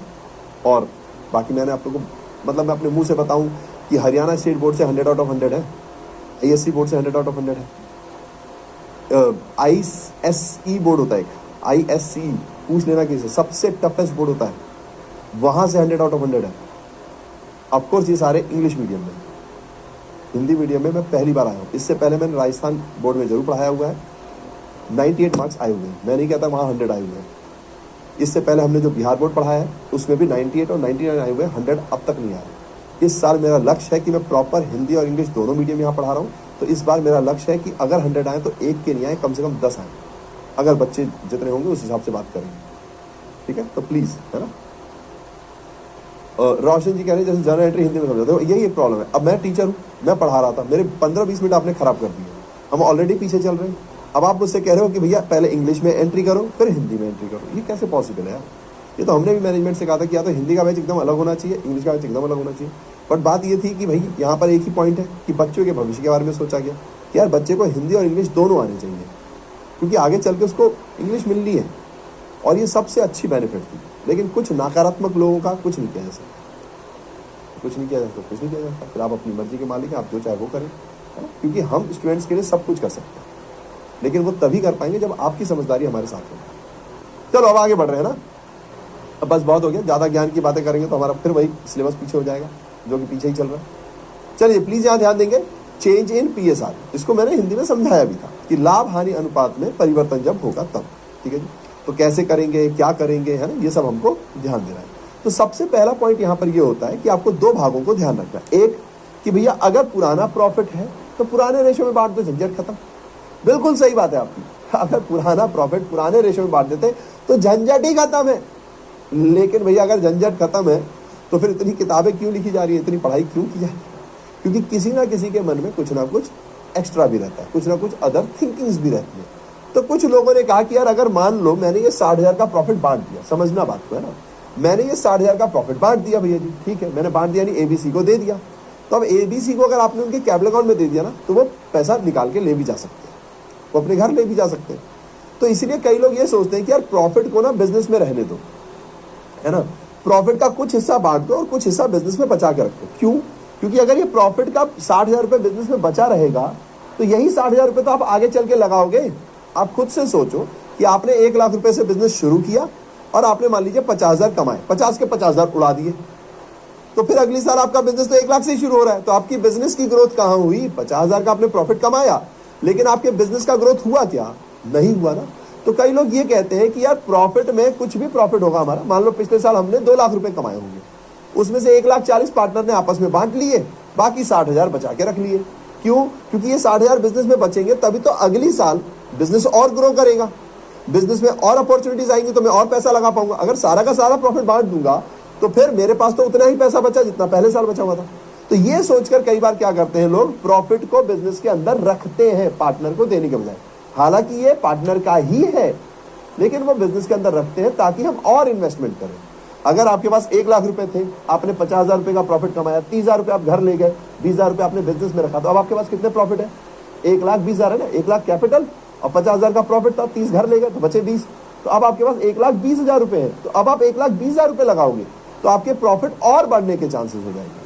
तो ये कॉन्सेप्ट होता है जिसके अंतर्गत फिर लोग कई बार अपने पुराने प्रॉफिट में से कुछ हिस्सा बचा के रखते हैं, जिसको अपन रिजर्व संचय भी कहते हैं। ठीक है जी। अब क्योंकि रेशो बदलने वाला है, तो अब अगर ये आप बचा के रखोगे तो ये है तो पार्टनर का ही, मिलेगा भी पार्टनर को। मगर अगर रेशो बदल गया तो जिसको पहले कम मिलता था हो सकता है उसको अब ज्यादा मिल जाए, क्योंकि रेशो अगर चेंज होगा तो किसी को फायदा किसी को नुकसान होगा, किसी को ज्यादा पैसे मिलेंगे किसी को कम पैसे मिलेंगे। तो वो ये कह रहे हैं कि भाई ये तो पुराना प्रॉफिट है ना, पुराने लोगों की मेहनत है, पुराने हिस्से के हिसाब से है, तो मैं अगर नया हिस्सा बना दूंगा तो मुझे तो घाटा हो जाएगा। तो भैया जिसको घाटा हो रहा है हम उसको कह रहे हैं कि ठीक है भाई, अगर तेरे को ऐसा लग रहा है तेरे को घाटा हो रहा है तो ठीक है, एक काम कर भाई, तेरे को जितने का घाटा हो रहा है तो आज वो पैसे ले ले, बात खत्म। तो आज हमने वो एडजस्टमेंट कर दिया। तो इस चैप्टर में हमें 2 ही काम करने हैं, एक या तो पुरानी चीज को बांट दो या तो एडजस्ट कर दो। अब प्रॉफिट के केस में ये एंट्री हो रही है, तो लॉस के केस में इसका अपोजिट होगा, है कि नहीं? चलिए, तो ये मैं अभी लॉस के केस में बताऊंगा, पर अब थोड़ी सी थ्योरी पढ़ लेते हैं। तो देखिएगा, प्लीज देखिएगा। बाकी देखो, जो आप मतलब जो उनका कहना था कि भैया मुझे हर एक चीज का मतलब भी बताओ, ये सब भी बताओ, तो वो भी हम आपको बता देंगे। ठीक है, उसके नोट्स में आपको अलग से दे दूंगा। ठीक है, डोंट वरी। पर पहले ये बात ध्यान रखें कि प्लीज प्लीज प्लीज टीचर को सुने, टीचर को समझे, क्योंकि टीचर यहाँ पर इसीलिए है क्योंकि उससे उसके बच्चे प्यार करते हैं। और उससे बच्चे प्यार क्यों करते हैं? क्योंकि वो उनको शिद्दत से पढ़ाता है, वो उनको टॉपर बनाता है, तभी उससे प्यार करते हैं। ठीक है जी। तो जाहिर सी बात है कि मैं आपके बगैर नहीं, मगर ऐसा ना हो कि आप अपने आप को टीचर का पिताजी समझने लग जाए कि उसको ये और वो आपकी कोई प्रॉब्लम है। जैसे उन्होंने जो बोला कि सर हिंदी में हमारे नोट्स आते हैं, हमें वो भी दीजिए, तो मैंने कहा ठीक है जी, कर सकते हैं वो काम, कोई दिक्कत की बात नहीं। हालांकि कुछ चीज़ें ऐसी होती है जो बच्चे को खुद भी लिखनी चाहिए, बट अगर आपको लगता है तो ठीक है भाई, ऑनलाइन में तो यही होता है। ओम बच्चाए नमः। ठीक है। सोनाली जी कह रही सर कल जो आप एक क्वेश्चन कराए थे जिसमें गुडविल दिया हुआ था और एवरेज प्रॉफिट निकाला था, तो सोनाली जी एक बार उसको दोबारा देखिए, नहीं समझ आएगा तो आप डाउट लाइन में पूछो ना यार, उसको कर देंगे अपन। ठीक है, चलिए अब प्लीज अपने को आगे बढ़ना पड़ेगा, है ना, वैसे ही अपन बहुत पीछे हैं। चलिए तो अब आगे बढ़ते हैं। अब देखो भैया जी, आप इसी को कहते हैं रिकंस्टिट्यूशन, यानी कि भैया जी फॉर्मों का पुनः गठन। रिकंस्टिट्यूशन का मतलब क्या होता है? अगर पार्टनर्स के बीच में, साझेदारों के बीच में कोई भी चीज बदल रही है ना, उनका एड्रेस भी बदल रहा है, उनका रेशो बदल रहा है, या उनका जो कैपिटल का अमाउंट है वो भी बदल रहा है, कुछ भी बदलता है, तो दोबारा डीड बनती है, दोबारा वो सारा कुछ लेखांकन में किया जाता है। ठीक है जी, ओके। तो यानी इसी को हम कहते हैं रिकंस्टिट्यूशन, हिंदी में कहते हैं भाई पुनः गठन। ठीक है जी, पुनः गठन। अब ये क्यों होता है भैया? तो सबसे पहले change in profit sharing ratio. पुनः गठन का मतलब क्या हुआ? किसी भी कारणवश अगर पार्टनर के बीच में कोई भी रिश्ता बदलता है, कोई भी रेशो बदलता है, कोई भी इंटरेस्ट का अमाउंट बदलता है, कोई भी एड्रेस बदलता है, ये सब में आपको डीड दोबारा बनानी पड़ती है। ठीक है जी। तो यहाँ पर मेजर रीजंस दिए हुए हैं कि अगर मान लीजिए किसी भी पार्टनर के प्रॉफिट रेशो में चेंज आ रहा है, यानी विद्यमान साझेदार यानी जो अभी साझेदार है उनके बीच में लाभ हानि अनुपात में परिवर्तन आता है। ठीक है जी, okay. Admission of a new partner, अगर मान लीजिए भैया जी कोई नया पार्टनर, नया साझेदार अगर प्रवेश करता है, ये लीजिए भैया जी, तो भी आपको क्या करना पड़ेगा? चेंज करना पड़ेगा। ठीक है जी। फिर retirement of an existing partner, अगर जो एग्जिस्टिंग पार्टनर है यानी जो पार्टनर्स है उनमें से कोई रिटायर हो गया, तब भी आपको गेनिंग सैक्रिफाइसिंग यानी कि फर्म में तो कुछ ना कुछ चेंज होगा। पहले 4 पार्टनर थे, एक रिटायर हो गया तो अब 3 पार्टनर है, तो ऐसा नहीं होगा कि पुरानी डीड ही रहेगी, नहीं, अब ये पार्टनर जाएगा तो नई डीड बनेगी जिसमें 3 पार्टनर होंगे, या ये किसी और को ऐड करते हैं तो वो होगा। तो इसीलिए हमें पुनर्गठन को समझना जरूरी है। या किसी पार्टनर की डेथ हो जाए, मृत्यु हो जाए भैया, है ना, किसी विद्यमान साझेदार की सेवानिवृत्ति हो जाए, या वो अवकाश ले ले, या फिर मृत्यु हो जाए, ठीक है जी, या फिर दो फर्म में आपस में मिल जाए, यानी कि मेरी एक फर्म है, कोई एक और भी फर्म है, हम दोनों अब मिलकर साझेदारी करना चाहते हैं, तो ऐसे केस में आपको ये सब चीजें समझनी पड़ेंगी कि पुनर्गठन क्या होता है, रिकंस्टिट्यूशन क्या होता है। ध्यान रखिएगा, यहाँ पार्टनरशिप बंद नहीं हो रही है, यहाँ पे साझेदारी का विघटन नहीं हो रहा, समापन नहीं हो रहा है, साझेदारी के अंदर कुछ बदलाव हो रहे हैं, ठीक है जी, ये है यहाँ पर गेम। तो अब हमें यही समझना है, और यहां से ये चैप्टर जो है एडमिशन होगा, रिटायरमेंट होगा, डेथ होगा या डिसॉल्यूशन होगा, ये सब उसी तरीके से चलेंगे, ठीक है जी, ठीक है जी, डन है जी, डन है जी, डन है जी। अब बढ़ते हैं आगे, change in profit sharing ratio among existing partner. आखिर भैया जी जब किसी भी पार्टनर्स के बीच में, किसी भी साझेदार के बीच में लाभ हानि अनुपात का परिवर्तन होता है तो क्या होगा भैया जी, तो क्या होगा, तो मौजूदा भागीदारों के बीच साझाकरण अनुपात में परिवर्तन, तो डिटर्मिनेशन ऑफ सैक्रिफाइसिंग रेशियो, यानी कि आपको भैया जी त्याग अनुपात है ना, कितना आपने त्याग किया वो निकालना जरूरी है ना, तभी तो आप जिसने त्याग किया उसको उसके हक दिला पाओगे। फिर किसने भैया जी गेन किया, किसने प्राप्त ज्यादा किया, लाभ अनुपात का निर्धारण है ना, कि कितना लाभ अनुपात हो, तो जिसको लाभ हुआ उसको कितना लाभ हुआ। फिर भैया जी जो ख्याति है उसका ट्रीटमेंट क्या करेंगे, गुडविल यानी ख्याति का लेखांकन उपचार क्या करोगे भैया जी आप। Then accounting treatment of accumulated profits and reserves, यानी कि भैया जी जो भी आपके पुराने एक्यूमुलेटेड मतलब जो संचित प्रॉफिट या रिजर्व्स है ना, संचय है, तो संचित लाभ एवं संचित कोषों के लेखांकन का उपचार कैसे होगा, ये सब आपको इस चैप्टर में देखना होगा। अब क्या होता है कि अगर मान लीजिए कोई पार्टनरशिप काम कर रही है, तो जब पार्टनरशिप बनी होगी उस समय पर कुछ एसेट्स होंगे, कुछ लायबिलिटीज होंगे, है ना, संपत्तियां होंगी, कुछ दायित्व होंगे, ठीक है जी। तो अगर भैया जी संपत्तियां और दायित्व जो उस समय थे, अब 3 साल बाद आप रेशो बदल रहे हो, तो 3 साल बाद आपके एसेट्स, आपकी लायबिलिटीज यानी आपकी परिसंपत्तियां, आपकी जो भी देनदारियां हैं, लेनदारियां, उन सब में भी तो परिवर्तन आया होगा, तो उन सब के परिवर्तन में फायदा हुआ कि नुकसान हुआ वो सब भी आपको चेक करना पड़ेगा। तो उसके लिए एक अकाउंट बनता है रिवैल्यूएशन अकाउंट, ठीक है जी, इसे पुनः मूल्यांकन खाता भी कहते हैं, ठीक है जी। एवं देनदारियों का पुनः मूल्यांकन करते हैं, तो संपत्तियों का पुनः मूल्यांकन करना पड़ेगा। फिर एडजस्टमेंट ऑफ कैपिटल, यानी कि हो सकता है कि अब पार्टनर्स क्योंकि रेशियो बदल रहे हैं तो अपने कैपिटल को भी बदले, अपने पूंजी को भी बदले, तो उसका एडजस्टमेंट भी आपको सीखना पड़ेगा, ठीक है जी, डन है जी, डन है जी, डन है जी। कोई कह रहा सर इंग्लिश में एक्सप्लेन कीजिए, अरे देखो यहाँ पे हिंदी में क्या बोलते हैं, इंग्लिश और हिंदी दोनों में ही बताया जाता है। अब ऐसी जान ना खाओ यार कि मैं अपना गला दे दूं कि लो भैया दवाई दो बेटा। चले जी, बेसिक पॉइंट ये है कि जब प्रॉफिट शेयरिंग रेशियो चेंज होता है तो आपको सैक्रिफाइसिंग रेशियो यानी त्याग निकालना है, गेनिंग रेशियो यानी लाभ का हिस्सा निकालना है, जो भी आपके संचित लाभ है या जो भी संचित कोष है ना, या जो भी आपके रिजर्व्स हैं, है ना, उन सबको बांटना है, तो वो आपको देखना पड़ेगा, है ना। आपके एसेट्स और लायबिलिटीज की वैल्यू चेंज हुई होंगी तो उसमें फायदा नुकसान हुआ वो आपको देखना पड़ेगा, ठीक है जी। तो ये सारी चीजें जब भी कोई प्रॉफिट शेयरिंग रेशियो यानी लाभ हानि अनुपात में कोई भी परिवर्तन होता है तो आपको इन सभी चीजों का ध्यान देना पड़ेगा। और पुनः गठन किसे कहते हैं, तो भैया जी जब चेंज होता है, एडमिशन होता है, रिटायरमेंट, डेथ या अमलगमिशन होता है, तो इन सभी केसेस में हम इसे पुनः गठन कहते हैं, साझेदारी का पुनः गठन यानी कि रिकंस्टिट्यूशन ऑफ पार्टनरशिप। यहाँ पे पार्टनरशिप बंद नहीं हो रही है, उनके बीच में जो इक्वेशन है वो बदल रही है, उनके बीच में जो रिश्ता है वो बदल रहा है, ठीक है जी। चलिए, अब ये सब हम पहले ही पढ़ा चुके हैं तो कोई दिक्कत नहीं है। सैक्रिफाइसिंग यानी त्याग अनुपात अगर आपको निकालना हो तो इसका फॉर्मूला होता है old profit share minus new profit share, ये मैं आपको पहले लिखवा चुका हूँ। गेनिंग रेशियो अगर आपको निकालना है तो उसका फॉर्मूला है new profit share minus old profit share, ठीक है जी। तो ये तो मैंने आपको एग्जाम्पल में अभी दिखाया था। लीजिए हिंदी में भैया जी, त्याग अनुपात किसी साझेदार का पुराना लाभांश माइनस नया लाभांश, लाभ अनुपात किसी साझेदार का नया लाभांश माइनस पुराना लाभांश, ठीक है जी। तो ये सिंपल है भाई, ये सब अपन ने पहले ही पढ़ लिया था, ठीक है। किंजल जी गुजराती में समझाइए। चलो जी आगे बढ़ते हैं, ठीक है ना। इलस्ट्रेशन है, एक छोटा सा इलस्ट्रेशन कर लेते हैं, हालांकि मैंने आपको अभी करके भी दिखाया था, बट मैं चाहता हूं कि ये वाला इलस्ट्रेशन आप करो। इसमें आपको गेनर और सैक्रिफाइसर निकालना है ताकि ये कॉन्सेप्ट खत्म हो जाए। तो देखिए LMN 3 पार्टनर्स है हमारे पास, हाँ जी भैया जी, ठीक है। इनका रेशियो है 4-3-2। They decided to share profits equally. ठीक है जी, तो ये भैया जी प्रॉफिट को इक्वली बांटने वाले हैं। तो आपको बताना है सेक्रीफाइस और गेन। ठीक है, तो देखिए LMN के फर्म में साझेदार हैं जो लाभ को 4-3-2 के अनुपात में बांटते हैं। उन्होंने भविष्य में लाभ को सामान्य रूप से बांटने का निर्णय लिया। अनुपात में हिस्से के कारण प्रत्येक साझेदार के त्याग या लाभ की गणना कीजिए। ये आपको करना है। जरा मैं आपको 1 मिनट देता हूं, जल्दी से कर लो, फिर मैं करूंगा। ठीक है, चलिए जी।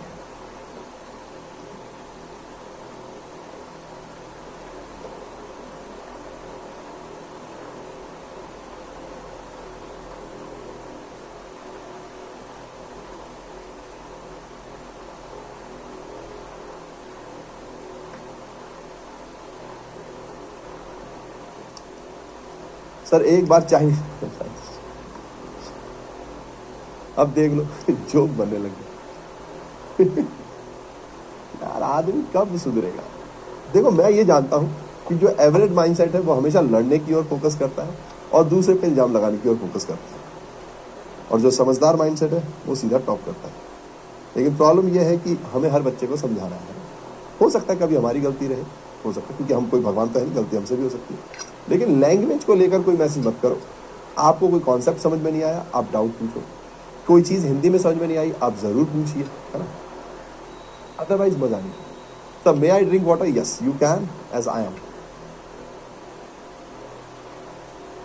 लैंग्वेज को अपना वो मत बनने दे यार। ये पहली क्लास में ही बोला मैंने, और ये मुझे ना 12वीं में ही थोड़ी बहुत दिक्कत आई, 11वीं में एकदम दिक्कत नहीं आई। ये भी है कि आपने पहले ही कहीं से पढ़ा हुआ होगा, खासकर हिंदी मीडियम वालों ने प्रॉपर हिंदी पढ़ा हुआ है, उन्होंने कभी हिंदी इंग्लिश साथ में पढ़ा नहीं है, तो उनको अलग प्रॉब्लम है।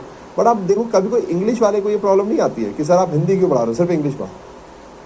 हिंदी वालों को सबसे ज़्यादा प्रॉब्लम है, क्योंकि एक ना मुझे ऐसा लगता है कि देश में ना एक वैसा वो बना के रखा हुआ है कि इंग्लिश वाले अलग है, हिंदी वाले अलग। तो हिंदी वाला अपने आप को ही कमज़ोर समझे, मेरे को समझ में नहीं आ रहा क्योंकि सर इंग्लिश में पढ़ा रहे हैं। अरे भैया इंग्लिश वाला तो नहीं रो रहा, आप क्यों रो रहे हैं? क्यों? क्योंकि इस छोटी मानसिकता से ऊपर निकलना है। कोई कॉन्सेप्ट समझ में नहीं आया, कोई वर्ड का मतलब समझ में नहीं आया, आप डाउट लाइन में पूछो ना यार, हम हमेशा आपके साथ हैं। हाँ, नोट्स का ऐसा है कि कई लोग को नोट्स चाहिए होते हैं, मैं नोट्स पर विचार करता हूँ। और क्या है यार, हमें उतारना ही तो है भाई, नोट्स को देने में कोई दिक्कत थोड़ी होती है। यस सर 11th क्लास तो आराम से निकल गई थी, आपसे बड़ी। रति जी आप CBSE बोर्ड में पढ़े होंगे, है ना? खुशी, श्वेता, सब, अरे बहुत जल्दी निकाल लिया। शिवानी, आप सबने पहले से कर रखा है या अभी निकाला है? बहुत जल्दी निकाल लिया। चलिए तो देखते हैं कैसे निकालना। और जिन लोगों ने जो लिखा है ना, मैं उनके नाम चेक करूंगा कि जब मैं होमवर्क देता हूं तो आप लोग आंसर देते हो कि नहीं, फिर कल टांग खिंचाई करूंगा मैं। हमेशा ध्यान रखना, दूसरे की टांग खींचने से पहले अपनी टांग सलामत रखनी है। ये धमकियां भमकियां, ये बताओ बच्चे पैदा नहीं होते कि धमकियां देना सीख रहे हैं। बताओ प्रॉब्लम का सॉल्यूशन नहीं चाहिए इनको। चलिए सॉल्यूशन निकालते हैं, ठीक है। तो अब हमारे पास LMN है, तो L equals to M equals to और N इक्वल्स टू तो ये है भैया जी 4/9, 3/9, 2/9। कैसे है भैया जी? 4 और 3 7 और 2 9 होते हैं, तो 4/9, 3/9, 2/9। अब इन्होंने आगे चल के सोचा कि हम फ्यूचर में इक्वली बांटेंगे, है ना। तो जो हमारे पास ओल्ड रेशो था वो ये था, नया रेशो क्या है? इक्वल है। तो -1/3 -1/3 -1/3। अब आप इसको देख लेंगे। तो अगर मैं एलसीएम देखूं तो 9 और 3 का एलसीएम कितना आएगा भैया? 9 ही आएगा, ठीक है। तो 9 से डिवाइड करेंगे तो 1 को 4 से मल्टीप्लाई करेंगे तो 4, 3 को 9 से डिवाइड करेंगे तो 3 को 1 से मल्टीप्लाई करेंगे तो 3, तो 4 - 3 तो 1/9, 3/9 1/3। तो यहाँ तो भैया जी इक्वल हो गया 0, तो ना तो ये सेक्रीफाइस कर रहा है ना तो ये गेन कर रहा है। फिर भैया जी इसको करेंगे तो ये कितना हो जाएगा? 9। अब यहाँ पर ये 2 है और ये 3 है, तो ये -1 हो जाएगा। अब मैंने फॉर्मूला क्या लगाया है? Old minus new. तो ओल्ड माइनस न्यू के हिसाब से जो पॉजिटिव होता है वो कौन होता है भैया जी? सेक्रीफाइजर होता है, ठीक है जी। और जो नेगेटिव होता है वो कौन होता है? गेनर। तो ये गेनर है। ठीक है जी, बस बहुत लोगों ने बहुत जल्दी निकाल लिया था। Very good very good very good, काम खत्म। हाँ जी भैया। तो अब ये देखो, यही हमारा छोटा सा काम होता है। ठीक है, कहाँ गया भैया जी? अब मैं इसको थोड़ा सा आगे बढ़ा लेता हूं कॉपी करके। चलिए, तो अब इसको नीचे ले आते हैं क्योंकि अब अपने सवाल करने का समय है।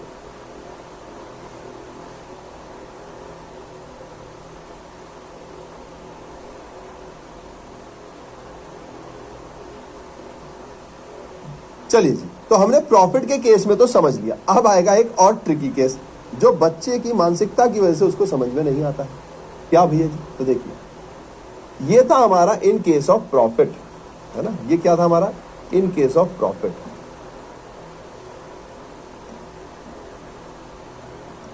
है ना, या प्रॉफिट या रिजर्व्स, है ना। प्रॉफिट एंड रिजर्व्स लायबिलिटी यानी रेवेन्यू के पार्ट होते हैं और लायबिलिटी साइड पर आते हैं, है ना। ठीक है जी, ओके। लेकिन भैया क्या हो अगर लॉस हो तो? यानी कि भैया जी अब थोड़ी सी चीजें चेंज होंगी। ठीक है, चेंज इन पीएसआर तक तो सब ठीक है। थोड़ा सा रेशो भी बदल देता हूं मैं ताकि ना आपको सारी बातें समझ में आए।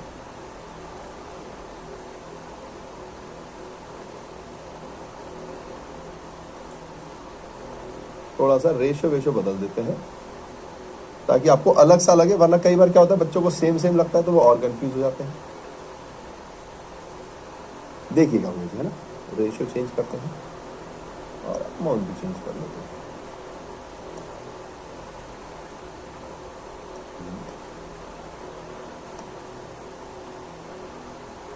ठीक है भैया,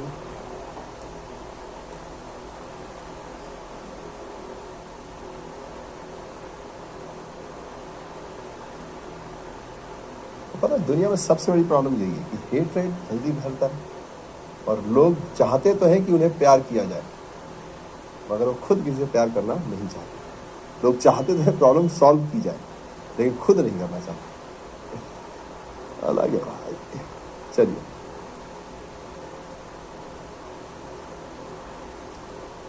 अकाउंट्स की थ्योरी बस 2 नंबर जितना कर दिया। हाँ बस सही है। चलिए, अब देखिएगा यहाँ पर इन केस ऑफ लॉस। ठीक है जी, यहाँ पे मैं लिख दे रहा हूँ इन केस ऑफ लॉस। तो भैया जी जो हिंदी वाले हैं प्लीज इसे लिख दीजिए इन केस ऑफ हानि, यानी हानि के वक्त आप ऐसा लिख सकते हो। ठीक है जी, ओके जी। देखिए, अब यहाँ पर पार्टनर्स है ए बी सी और यहाँ पर भी पार्टनर्स है ए बी सी। अब इनका रेशो थोड़ा सा बदल देते हैं भैया जी, है ना। इनका रेशो एग्जाम्पल के लिए मैं कह देता हूँ 2:1:2। ठीक है जी, 2:1:2 है। ठीक है जी। प्रॉफिट कितना है भैया जी इनका? तो प्रॉफिट अपन अब रख लेते हैं, लॉस जो है वो है 30,000। ठीक है जी, लॉस क्या है? 30,000। ठीक है जी, ओके। अब एबीसी का जो नया हिस्सा है वो कितना है भैया जी? तो एबीसी का जो नया हिस्सा है, मान लीजिए एग्जाम्पल के लिए अभी अपन रख देते हैं इसको 3 रख दूं क्या? थोड़ा अलग कर देते हैं ताकि आपको अलग से समझाए। 2 3 1 कैलकुलेशन अलग होगी ना यार।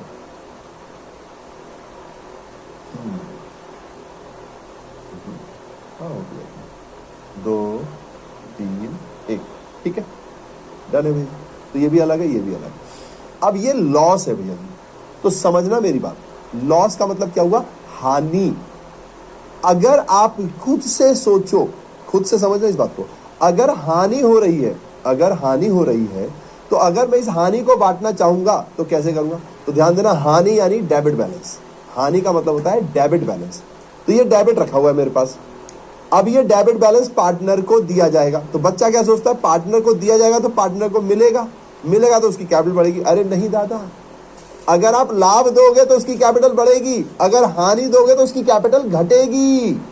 इस बात को पहले तो समझ लें कि हानि देने का मतलब क्या है। हानि देने का मतलब है घाटा उनसे रिकवर किया जाता है कि अरे पार्टनर, फर्म को हो गया है लॉस, अपनी कैपिटल से पैसा लाओ और चुकाओ, है ना। हम बोलते हैं कि भैया जी लाभ था, लाभ पार्टनर को देते, ऐसे ही बोलते हैं हानि हो गई, हानि पार्टनर को देंगे मतलब कि उनसे पैसे लेंगे। तो हानि के केस में उनकी कैपिटल कम होती है और लाभ के केस में उनकी कैपिटल बढ़ती है। इस बात को ध्यान रखना। तो अगर हानि है तो उनकी कैपिटल कम होगी, तो कैपिटल कहां जाएगी? डेबिट साइड पर। और ये जो हानि है ये डेबिट बैलेंस होता है। अब ये हानि किसको मिल गई? पार्टनर्स को। तो हानि खत्म, तो हानि डेबिट बैलेंस थी, अब हानि खत्म तो हानि क्या हो जाएगी? क्रेडिट। तो यानी कि अगर मैं डिस्ट्रीब्यूशन की एंट्री करूंगा तो एंट्री करूंगा एज, बीज, सीज, डेबिट। ठीक है, कैपिटल होगा तो कैपिटल, करंट होगा तो करंट। ठीक है जी, यहां पर ओके, पूंजी खाता या चालू खाता, ये हो जाएगा डेबिट। ठीक है जी, ठीक है जी, ठीक है जी। टू, ठीक है जी, टू, टू क्या होगा? हानि, लॉस, खत्म। अब इसको रेशियो में बांटोगे आप, तो 30,000 को बांटोगे तो 2 और 1 कितने होते हैं? 3 और 2 5, तो 5 से इसको डिवाइड करोगे तो 6,000, तो 6 दूनी 12,000, 6 एकम 6,000 और 6 दूनी 12,000, तो टोटल आपका ये आ जाएगा 30,000। इसको हम कहते हैं डिस्ट्रीब्यूशन।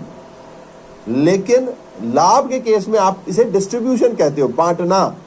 हानि के केस में इसे डिस्ट्रीब्यूशन ना कहकर इसे कहा जाता है राइट ऑफ। ठीक है जी, यानी हानि को खत्म करना, हानि को खल्लास कर दिया आपने। प्रॉफिट को डिस्ट्रीब्यूट किया जाता है, प्रॉफिट को बांटा जाता है, हानि को खत्म किया जाता है, राइट ऑफ किया जाता है। तो राइट ऑफ करने के लिए मैंने ए के अकाउंट से पैसे निकाल लिए, बी के अकाउंट से पैसे निकाल लिए, सी के अकाउंट से पैसे निकाल लिए, मेरा लॉस हो गया खत्म। अच्छा जी, ठीक है भैया जी, ओके। लेकिन अब क्या हुआ भैया जी? अब क्या हुआ? अब मैंने रेशो तो बदल लिया, अब मैंने रेशो तो बदल लिया।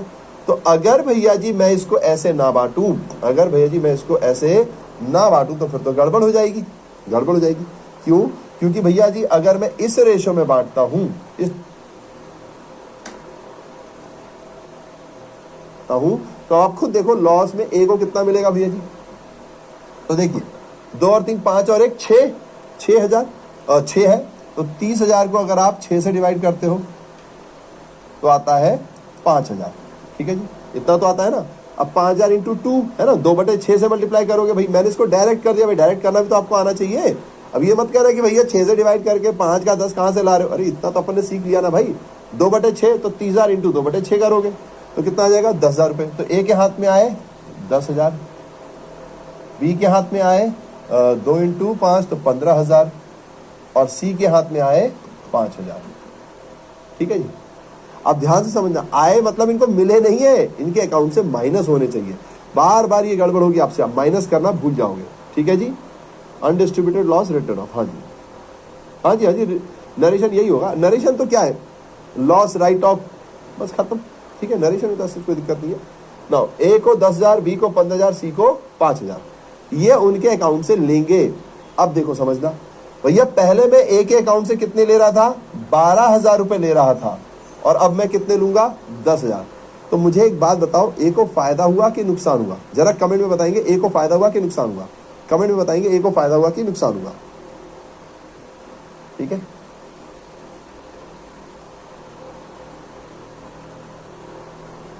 चलिए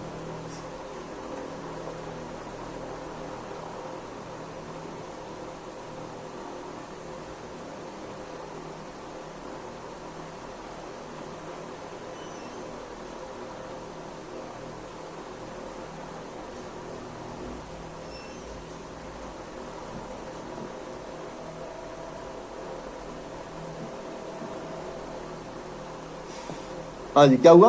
प्रॉफिट हुआ, प्रॉफिट हुआ, प्रॉफिट हुआ, गेन हुआ, गेन हुआ, गेन हुआ। यार बड़ी जल्दी समझ गए आप लोग। आपको कैसे पता गेन हुआ?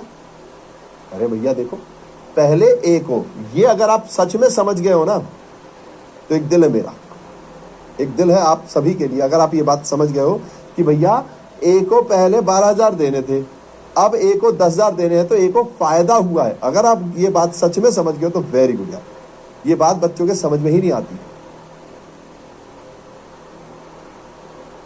अरे विक्रम जी, मैं आपकी बात से कोई प्रॉब्लम नहीं, मुझे वो जिसने वो लिखा है उनकी बात से प्रॉब्लम है कि क्या ये है।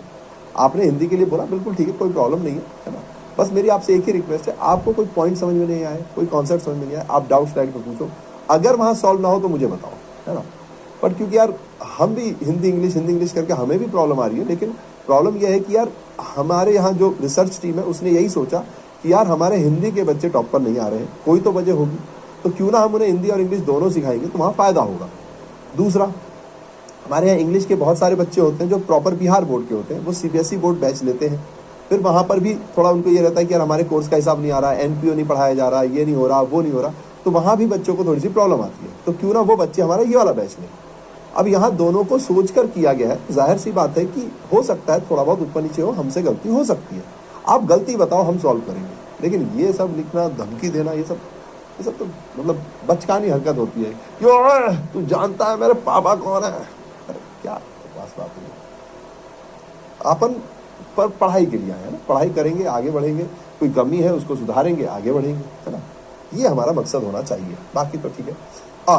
यार मुझे सच बता रहा हूं मैं आपको इतनी आसानी से सीबीएसई में भी समझ में नहीं आता लोगों को जितना आपने लिखा। मुझे नहीं पता आप लोगों ने ऐसा क्यों लिखा, एक ने लिखा और सबने उसको कॉपी किया या खुद से लिखा है।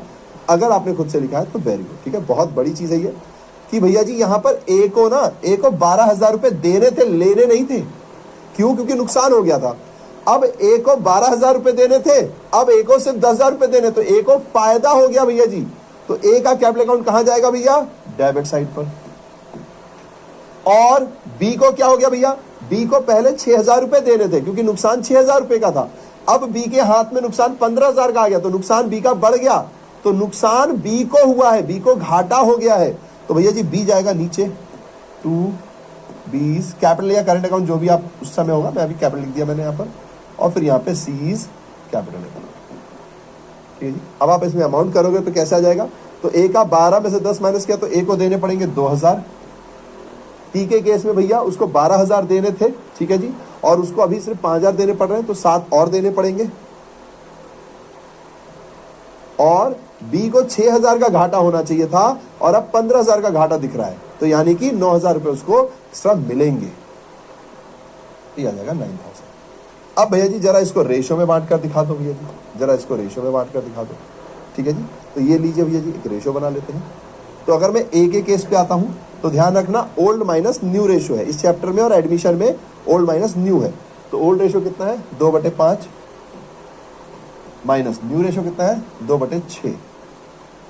अब देखो तो 12 और 10 ये हो गया 2/30। अब ध्यान से समझना, ये पॉजिटिव है। तो अभी देखो प्रॉफिट के केस में हमने क्या बोला था? प्रॉफिट के केस में जो पॉजिटिव है वो सेक्रीफाइजर है, जो पॉजिटिव है वो सेक्रीफाइजर है। तो भैया ये एक्चुअली में रेशियो का सेक्रीफाइजर है, ये सेक्रीफाइजर है। ठीक है, अब बी की बारी आएगी। बी का पहले रेशियो कितना था? 1/5।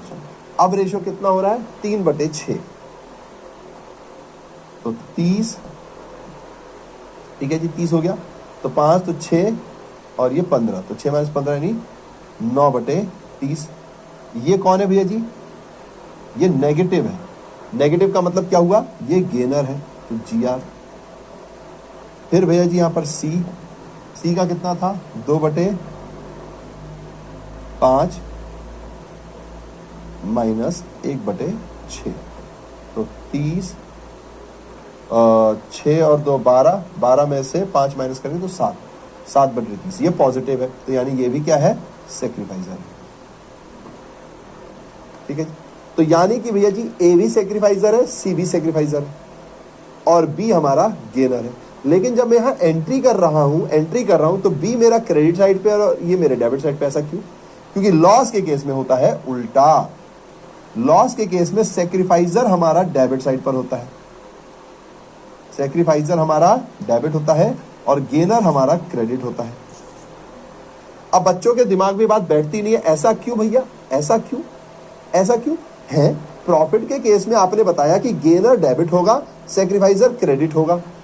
अब ये तो यार बड़ी अजीब सी बात हो गई भैया, ए और सी अपने प्रॉफिट का हिस्सा भी दे रहे हैं, ए और सी अपने प्रॉफिट का हिस्सा भी दे रहे हैं। पहले उनको ज्यादा प्रॉफिट मिलता था, अब उनको प्रॉफिट का हिस्सा कम मिलेगा। सेक्रीफाइसिंग का तो मतलब यही हुआ।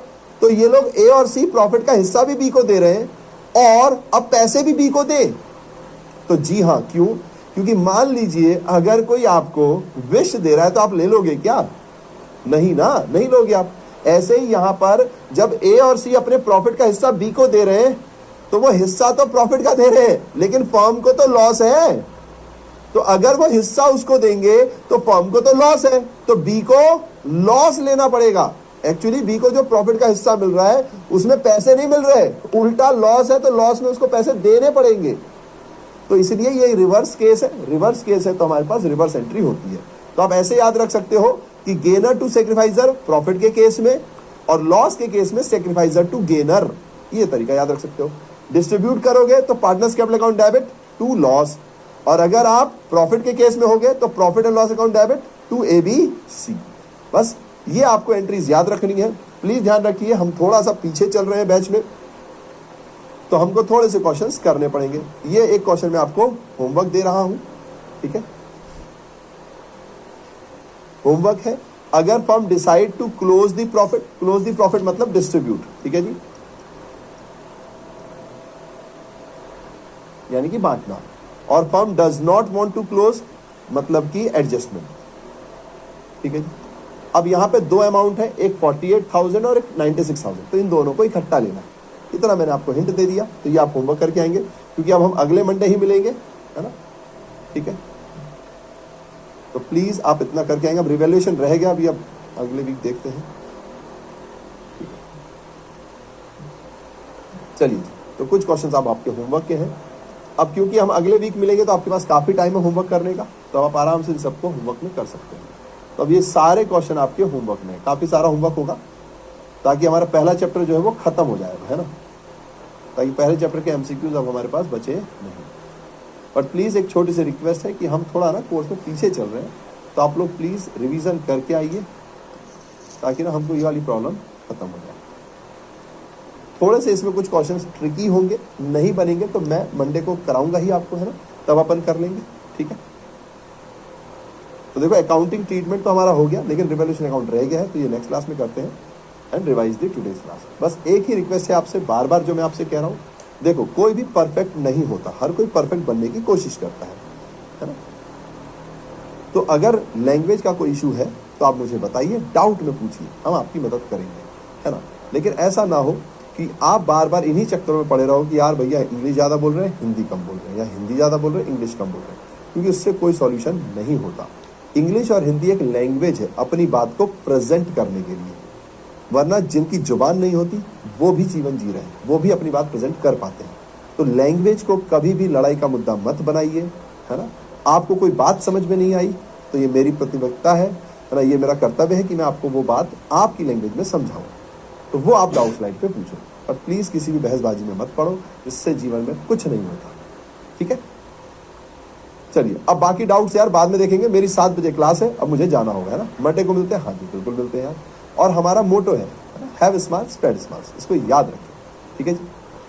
चलिए, तो फिर मिलेंगे नेक्स्ट वीक, और मैं बहुत होपफुल हूं कि इस बार हमारा रिजल्ट बहुत अच्छा आएगा, पिछले सालों से बहुत ज्यादा अच्छा आएगा, ठीक है जी। So thank you my dear comments, thank you. And एक प्यार सा मोटो है, have a smile, spread smile, because smile is the biggest gift which you can give to anybody. तो मुस्कुराइए और इस मुस्कुराहट को फैलाते रहिए, इस तरीके से जीवन जीते रहिए कि जीते जीते आपको मजा